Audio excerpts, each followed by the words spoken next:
আসআলুকাল জান্নাতাল, শেষ করেন, জোরে বলেন। যারা জানে না তারা শুনে নেন। আল্লাহুম্মা ইন্নী আসআলুকা জান্নাতাল ফিরদাউস। এটারও হাদিস আছে।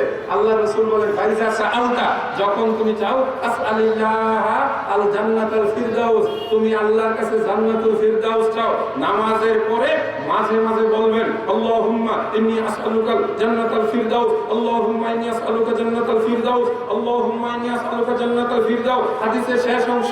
এইবার আল্লাহর নবী বলেন, ওয়া ইযাস্তাজারাল আবদু, কোন মানুষ যদি মুক্তি চায় মিনান নারে, জাহান্নামের আগুন থেকে, সালাসা মাররাতিন, তিনবার যদি কেউ জাহান্নামের আগুন থেকে মুক্তি চায়, আর সে যদি আল্লাহর কাছে বলে, আল্লাহুম্মা আজিরনি মিনান নার, আল্লাহুম্মা আজিরনি মিনান নার, আল্লাহুম্মা আজিরনি মিনান নার, অথবা এই দোয়াটা বলে, আল্লাহুম্মা ইন্নী আউযু বিকা মিন আযাবিল কবরি ওয়া মিন আযাবিন নার, আল্লাহুম্মা ইন্নী আউযু বিকা মিন আযাবিল কবরি ওয়া মিন আযাবিন নার। তিনবার যদি কোনো মানুষ বলে, ফাতাকুলুল জান্নাতু জাহান্নাম, ফাতাকুলুন নারু জাহান্নাম, তখন বলতে থাকে, আল্লাহ এই মানুষকে আমার ভিতরে দিও না, এই মানুষকে যদি আমার ভিতরে দাও তাহলে আমি একে হজম করতে পারবো না, রাখতে পারবো না, কারণ সে আমার ভিতর থেকে বাঁচার জন্য তোমার কাছে দোয়া করেছে, অতএব তুমি আমার ভিতর থেকে তাকে মুক্ত করে দাও। জোরে বলে আলহামদুলিল্লাহ। জান্নাতে যাওয়ার উপায় হয়েছে তো, জাহান্নামে যাওয়ার উপায় হয়েছে। এরপরে আল্লাহ রাসূলের একটা হাদিস আছে। আল্লাহ রাসূল বলেন, ওয়াত্তাকুন নার, জাহান্নামের আগুন থেকে বাঁচো, জাহান্নামের আগুন থেকে বাঁচো, জাহান্নামের আগুন থেকে বাঁচো। যদি তোমার কোনো সামর্থ্য না থাকে, বলো বিশ্বকে তামারাদিন, একটা খেজুর আমার সামনে আনলে আমি খেজুরটাকে ভাগ করতাম। আল্লাহ রাসূলের কোন টুকরা বানিয়ে একটা খেজুরের টুকরা দেখিয়ে বলছেন, কমপক্ষে তোমরা একটা খেজুরের টুকরা দিয়ে হলেও, একটা খেজুরের টুকরা দান করে হলেও তোমরা জাহান্নামের আগুন থেকে বাঁচবে। আমি কথাগুলো শেষ করব, আর 5 থেকে 10 মিনিটের মধ্যে আমি অনুমতি চাই। আপনাদের ভিতরে এতগুলো মানুষ, হাজার হাজার মানুষ, আপনারা যারা জান্নাতে যেতে চান, দোয়া করেছেন, আল্লাহ কবুল করেছেন, জাহান্নাম থেকে বাঁচতে চান, আল্লাহ কবুল করেছেন, নামাজ পড়বেন, সহি আকীদা রাখবেন, আল্লাহর নবীর শেখানো তরিকা মোতাবেক নামাজ পড়বেন। একটু সময় হলে আমি দেখাইয়া দিব, হানাফি, শাফি, মালিকি, হাম্বলি, আহলে হাদিসদের মধ্যে আন্দোলন, জমিয়ত, যে যেখানেই থাকেন, আপনার মতো থাকেন, আমি বলবো না আপনার দল ছেড়ে আসতে হবে, তবে আপনি আল্লাহর নবীর সহি হাদিস মোতাবেক নামাজ পড়বেন। হানাফিরাও চাই আমি জান্নাতে যান, তারাও মুসলমান, তারাও আমাদের ভাই, তাদের সঙ্গে একসঙ্গে আমাদের বাজার আছে, আমাদের আত্মীয়তা আছে, আমাদের চলাফেরা আছে। বলেন কথা ঠিক কিনা? আমরা আমাদের বোন বিয়া দিই না, মেয়ে বিয়া করাই, আত্মীয়তা আছে না, আমরা কেন তাহলে এরকম বাজাবাজি করবো? আমার হানাফি ভাইয়েরা জান্নাতে যাক, আমরা চাই না। আর হানাফি ভাইদের কাছে জিজ্ঞাসা করে, আপনারা আহলে হাদিস ভাইদের জান্নাতে যাক চান না, নাকি দুই দল আলাদা থাকবো? একসাথে যদি মিলে থাকতে চাই, তাহলে আমাদের একটাই নীতিমালা, একটাই আদর্শ হতে হবে। সেটা হলো যে আয়াত আমি পড়েছি, 69 নম্বর আয়াত সূরা নিসা, যেখানে আল্লাহ বলেছেন, আতিউর রাসূলা, আল্লাহ রাসূল যা করেছেন, যেভাবে করেছেন সেইভাবে করো। এখানে কোনো জিদের বিষয় নয়, এখানে কোনো মাযহাবের বিষয় নয়, এখানে কোনো দলের বিষয় নয়। হানাফি ভাইদের অবগতির জন্য বলছি, আমরা আহলুল হাদিসরা যেসব কথা বলি, এগুলো আমরা কোরআন হাদিস থেকে বলি। আল্লাহ নবী বুকে হাত বেঁধে নামাজ পড়েছেন, এটা সহিহ হাদিস দ্বারা প্রমাণিত।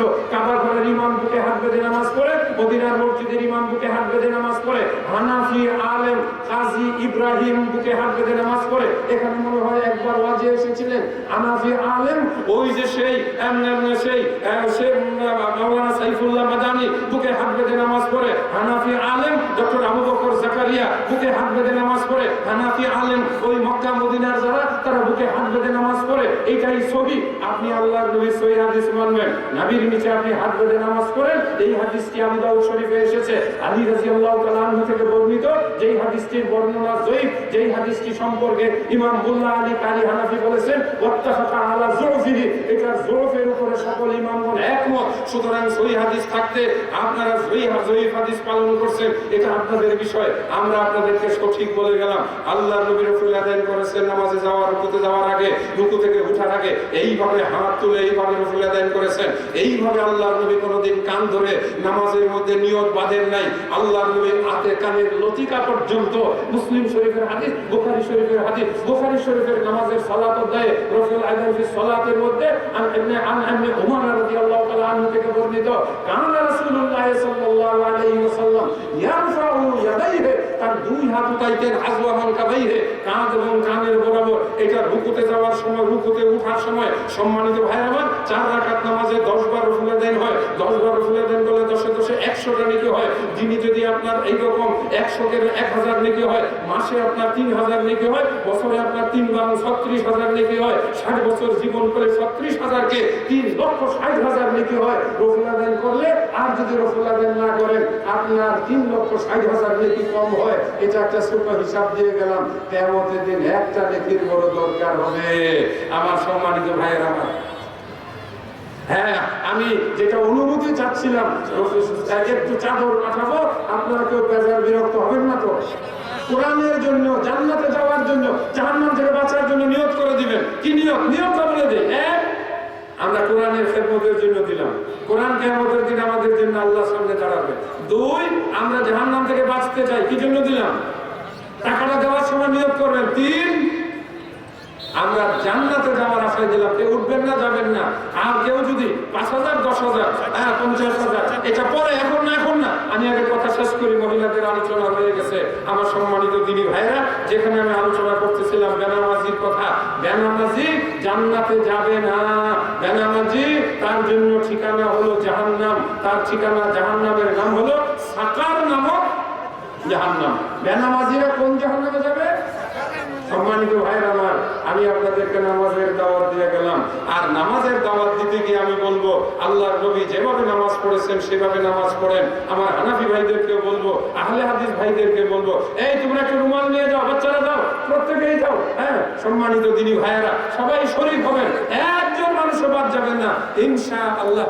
আচ্ছা, এখানে কাছে যারা আছেন উঠবেন না, আপনারা শেষে দিয়ে যাবেন ইনশাআল্লাহ। আমি নামাজের নিয়ম বলছিলাম, এইভাবে হাত কাঁধ বরাবর উঠবে, এইভাবে হাত কান দিয়ে ধরে। আমাদের নবীজি কখনো হাত বেঁধেছেন মরবে, আমার গবেষণায়, পড়াশোনায় এ পর্যন্ত কখনো পাই নাই।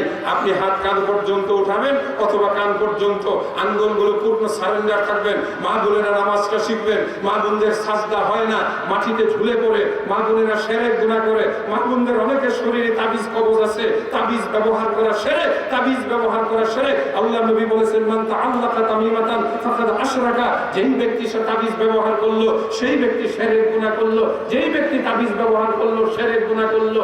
মা বোনেরা, ওই যে সেই এই দোয়া পড়বেন, বিসমিল্লাহি লা ইয়াদুররু মা ইসমিহি শাইউন ফিল আরদি ওয়ালা ফিস সামায়ে ওয়া হুয়া সামিউল আলিম। এইটা পড়ে নাকে মুখে ফু দিবেন, আপনার বাচ্চা সুস্থ হয়ে যাবে। জোরে বলে ইনশাআল্লাহ।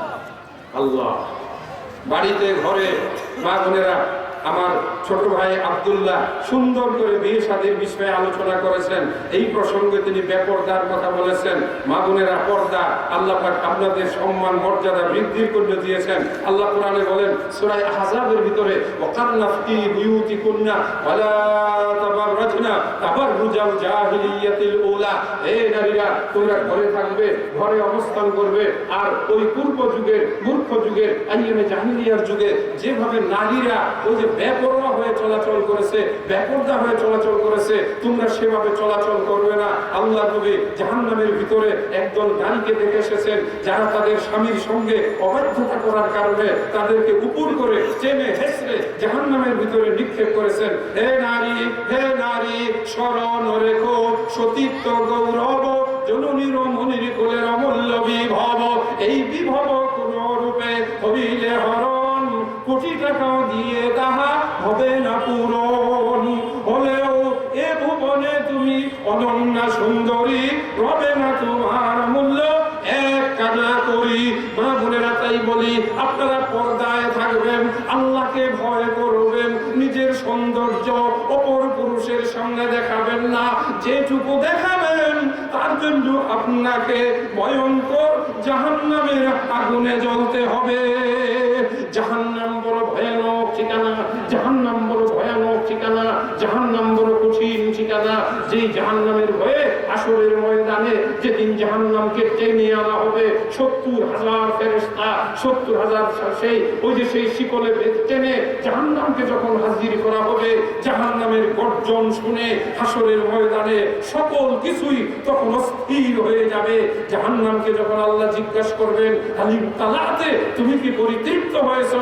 জাহান্নাম বলবে হাল মিন মাজিদ, আমাকে আরো দাও, আরো দাও। জাহান্নামের গর্জন, জাহান্নামের ভয়াবহতা, জাহান্নামের গভীরতা, জাহান্নামের খাদ্য, জাহান্নামের পানীয়, জাহান্নামের ফল, জাহান্নামের ফল, এই সব কিছু অতীব ভয়ানক, অতীব ভয়ঙ্কর। সম্মানিত তিনি ভাইরা, পরিবেশ পরিস্থিতি এবং বর্তমান এই আমার এই সময়ের অবস্থার প্রেক্ষিতে হয়তো আমি আলোচনাটি আর দীর্ঘায়িত করবো না। আসরের নামাজের সময় হয়ে গেছে।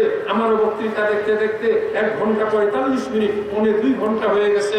আলহামদুলিল্লাহ, এতটা দীর্ঘ সময় আপনারা ধৈর্য ধারণ করে আলোচনা শুনলেন। মাদ্রাসাটাকে খেয়াল রাখবেন, বাচ্চাদেরকে ভালোবাসবেন, কোরআনকে ভালোবাসবেন। যখন সুযোগ হয় নিজের উপার্জন থেকে, ধান থেকে, চাউল থেকে, আলু থেকে, গম থেকে মাদ্রাসার বাচ্চাদের জন্য একটু খাবার পাঠিয়ে দিবেন। 5,000, 10,000, 20,000